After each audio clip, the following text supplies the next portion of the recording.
Oi pessoal, tudo bem? Bom, eu vou fazer um resuminho aqui da aula online sobre a trigonometria. Lembrando que a segunda série do ensino médio, a gente já viu esse conteúdo nas aulas, né? Então, a gente vai estar revisando, certo? Bom, vamos lá então. Primeira coisa, os tipos de triângulos. Quais são os tipos de triângulos que nós temos? Se eu levar em consideração o comprimento dos lados, eu tenho o triângulo equilátero. O que é um triângulo equilátero? É aquele triângulo que tem os três lados iguais, então os três lados possuem a mesma medida, certo? Consequentemente, todos os ângulos desse triângulo equilátero também têm o mesmo valor, que é 60 graus, né?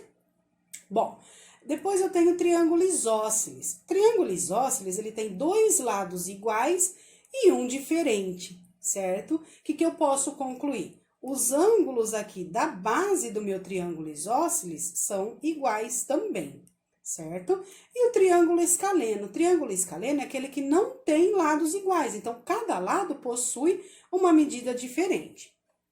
Bom, essas definições, equilátero, isósceles e escaleno, a partir do comprimento dos lados, né? Agora, se eu considerar a questão dos ângulos, então, eu posso classificar os meus triângulos de acordo com três denominações. Ou eu tenho um triângulo retângulo, ele tem, ó, o ângulo reto, ou seja, o ângulo de 90 graus. Tenho o triângulo acutângulo. Triângulo acutângulo, ele tem três ângulos agudos. O que é um ângulo agudo? É um ângulo cuja medida é menor que 90 graus. Então, os três ângulos medem menos que 90 graus. E tenho também o triângulo obtusângulo. Triângulo obtusângulo, ele tem um ângulo maior que 90. Um ângulo obtuso, certo? Que é o maior que 90. Na trigonometria, a gente vai fazer o uso do triângulo retângulo. Então, nós vamos estabelecer aqui algumas relações entre os lados de um triângulo retângulo. Começando.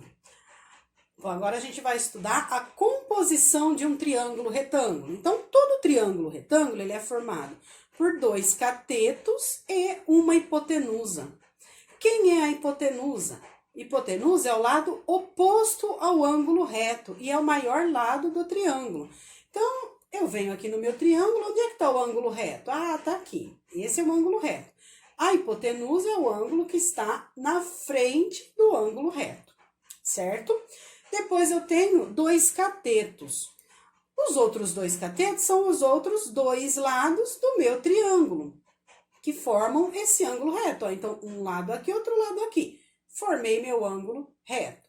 Os catetos, eles são classificados em cateto oposto e cateto adjacente, certo? Então, cada cateto aqui, ele vai ter um nome. Ou ele vai ser o oposto, ou ele vai ser o adjacente. Depende de quê? Depende do ângulo que eu tomar como referência.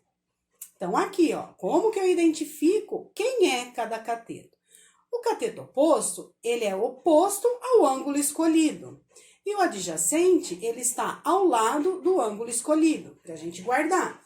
Então, se eu tomar aqui com relação ao alfa, então, escolhi o meu ângulo alfa.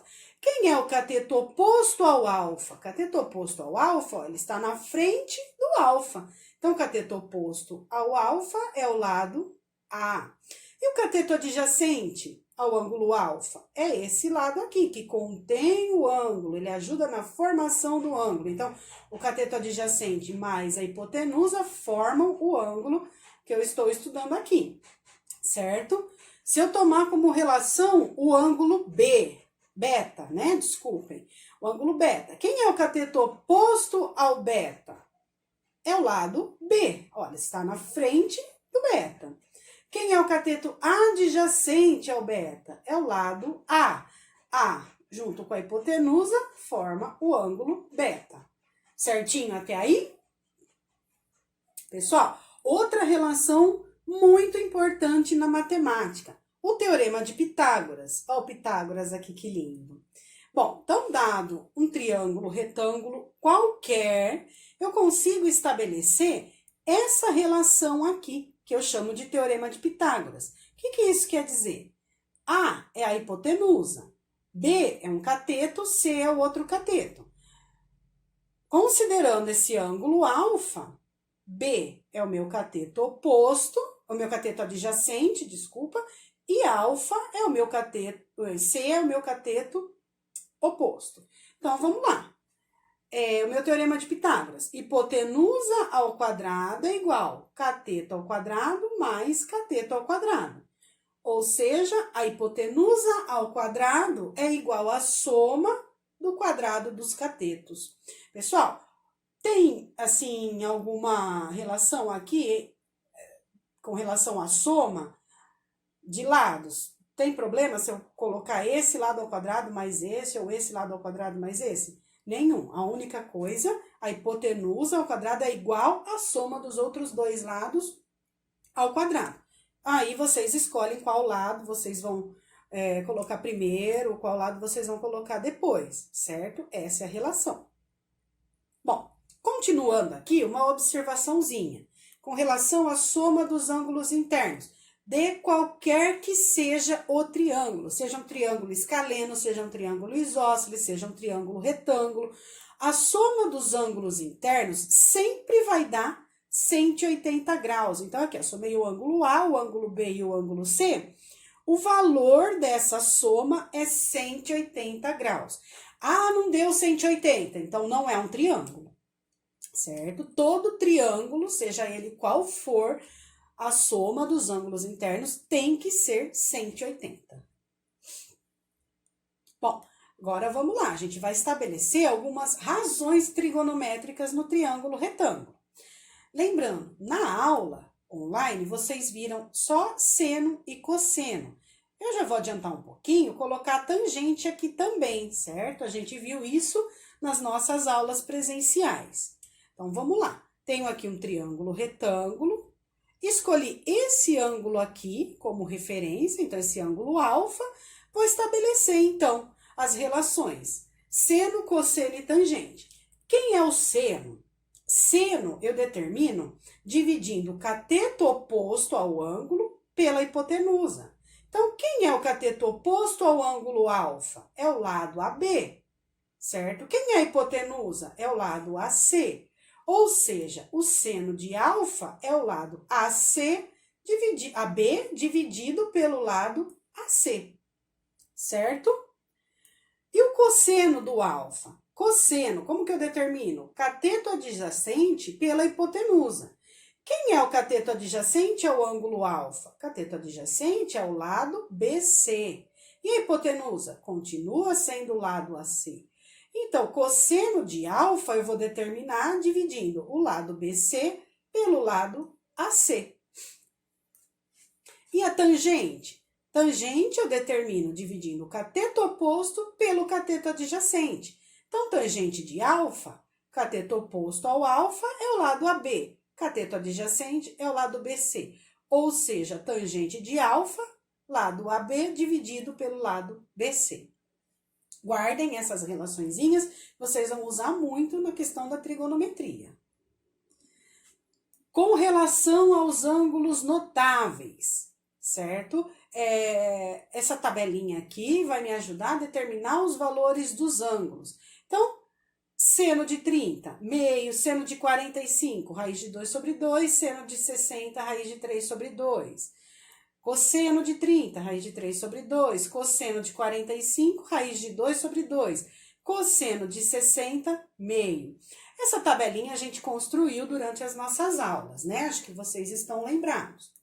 Tangente, a tangente eu divido o seno pelo cosseno. Então, tangente de 30, raiz de 3 sobre 2, raiz de 3 sobre 3. Tangente de 45, 1. Tangente de 60, raiz de 3. Como que eu faço para determinar esses valores? Eu uso aquelas relações. Se eu tenho um triângulo qualquer com um ângulo de 30 graus, então considero esse ângulo e estabeleço as formulinhas do seno, do cosseno e da tangente. Divido os valores dos lados correspondentes no triângulo retângulo. Mas essa tabelinha aqui, vocês sabem montar, ela é bem simples, né? Para vocês montarem ela. Então, a gente não vai ficar fazendo cálculos para determinar o valor de seno, cosseno e tangente desses ângulos notáveis. Isso vocês conseguem nessa tabela que, construída uma vez, vocês podem utilizar sempre. Bom, agora com relação ao ciclo trigonométrico. Ciclo trigonométrico, ele me ajuda em quê? Ele me ajuda a determinar os valores de seno e cosseno de qualquer que seja o ângulo. Bom, a circunferência vai ser dividida em 4 partes. Cada parte dessa eu vou chamar de quadrante. Sempre eu começo a medir no sentido anti-horário. Então, aqui, esse vai ser o meu início da circunferência. Depois a gente vai ver a relação, ele é o meu 0 graus, certo? Então, andando no sentido anti-horário, daqui até aqui eu tenho o primeiro quadrante, segundo quadrante, terceiro quadrante e quarto quadrante. Com relação aos valores de x e y em cada quadrante. Primeiro quadrante, todo valor de x vai ser positivo. Como que eu sei isso? Aqui é a origem do meu plano cartesiano, então aqui o ponto 0, 0. Do 0 para frente, aqui a linha do x, do 0 para frente, valores positivos. Do 0 para trás, negativos, na linha do y. Do 0 para cima, valores positivos. Do 0 para baixo, valores negativos. Então, no primeiro quadrante, o meu x é positivo e meu y é positivo também. Segundo quadrante, meu x negativo e meu y positivo. Terceiro quadrante, o x negativo e o y negativo também. E no quarto quadrante, o x, positivo e o y negativo. Ah, mas por que eu tenho que saber isso? É importante que eu saiba isso porque o meu eixo x é onde eu vou olhar os valores de cosseno no meu ciclo trigonométrico. E o eixo y é onde eu vou olhar os valores de seno. Então, a gente sabe que tem vários ângulos que têm o mesmo valor numérico, porém um sinal diferente. Sabendo a questão dos quadrantes, eu já sei onde o meu ângulo vai se localizar e se ele vai ser positivo ou negativo. Aqui, alguns ângulos notáveis. Então, a minha circunferência trigonométrica, lembrando, o meu raio do ciclo trigonométrico nunca será maior que 1. Então, sempre o raio vai ser 1. Esse ponto aqui, 0 graus, que é igual a 0 radianos também. Aqui, 90 graus, π sobre 2. 180 graus, que é igual a π. 270 graus, que é igual a 3π sobre 2. E os valores dos extremos, 1, 1, menos 1 e menos 1, certo? Pessoal, uma observação, como eu já falei para vocês, o raio do ciclo trigonométrico é igual a 1, sempre igual a 1.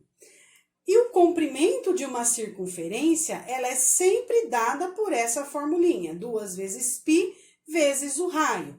Como o meu raio é igual a 1, nesse caso aqui do ciclo trigonométrico, o comprimento da minha circunferência trigonométrica sempre vai ser 2π, certo? Porque 2 vezes π vezes 1, que é o valor do raio dessa circunferência.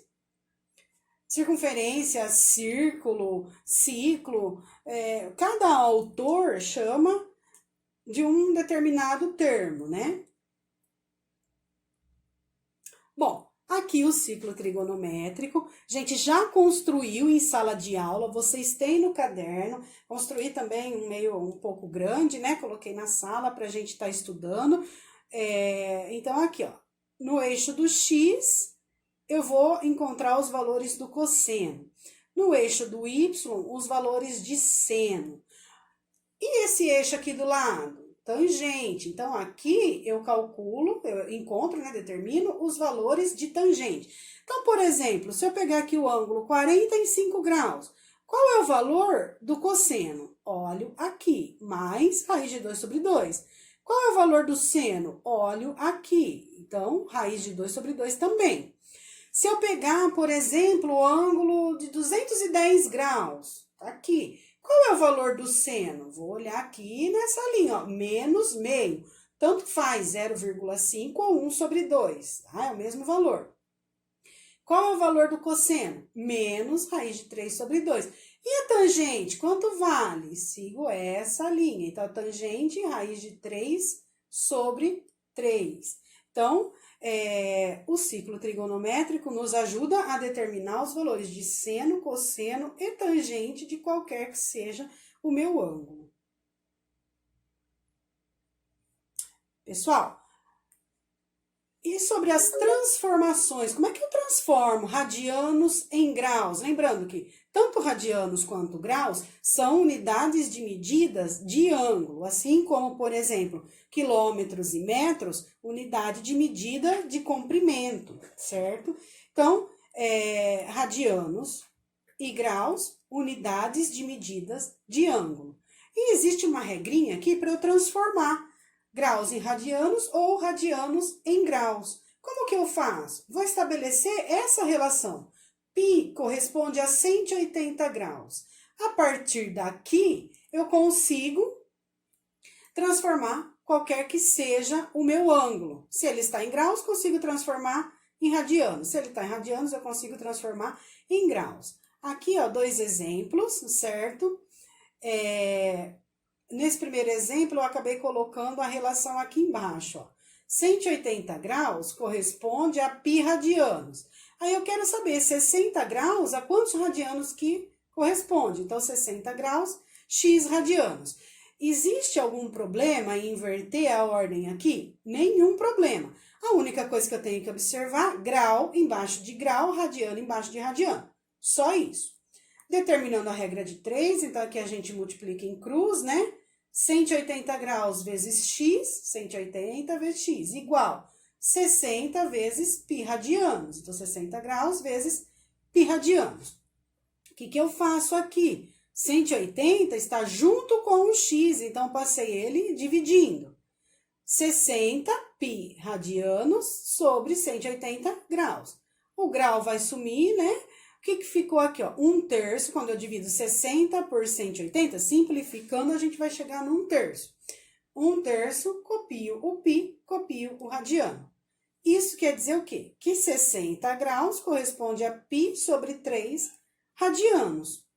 Agora, eu vou fazer o contrário. Eu quero saber quanto que vale π sobre 6 radianos em graus. Π sobre 6 corresponde a quantos graus? Bom, π radianos é igual a 180 graus. π sobre 6 radianos corresponde a x graus. Regra de 3, ó. π radianos vezes x igual π sobre 6 radianos vezes 180 graus. Então, π vezes x igual. Aqui eu divido 180 por 6, resultou em 30. π radianos. Passo esse π radianos dividindo. Por quê? Porque é ele que está junto com o x. Então, 30 π radianos dividido por π radianos. Aqui a gente consegue eliminar x igual 30 graus. Só um detalhe, esse radianos aqui, o grau, a gente não precisa necessariamente usar aqui no desenvolvimento do nosso cálculo. Eu coloquei para a gente saber do que a gente está falando, mas no dia a dia vocês não precisam colocar. A única coisa importante, radiano embaixo de radiano, grau embaixo de grau, certo? Bom, espero ter ajudado para esclarecer as dúvidas dessa aula que vocês tiveram online. Qualquer dúvida, vocês podem entrar em contato. Beijos!